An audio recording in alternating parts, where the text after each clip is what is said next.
инициативу председателя правительства Чараи господина Закаева по поводу подписания межправительственного соглашения о военном сотрудничестве Украины с Чеченской Республикой Ичкерия. Героическое сопротивление украинского народа, ее готовность отстоять свою свободу и территориальную целостность показали всему миру образец твердости и героизма.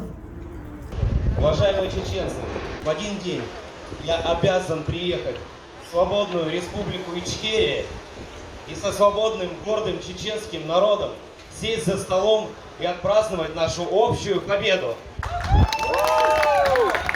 Hallo miteinander, auch ich bin Tschetschene, heiße Adam, bin hier aufgewachsen, habe den Krieg nicht miterlebt.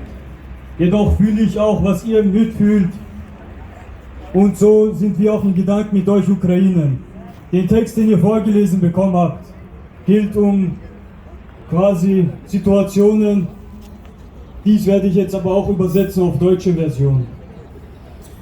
Fordern Sie ein Ende des Krieges und den sofortigen Rückzug der russischen Truppen aus dem Territorium der України.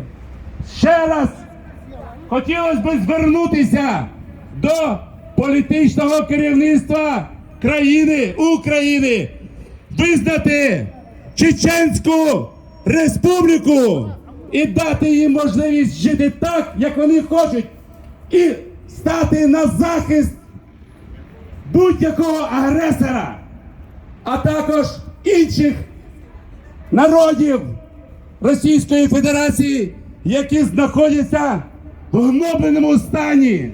І вони це знають і чекають від нас підтримки. Слава Україні!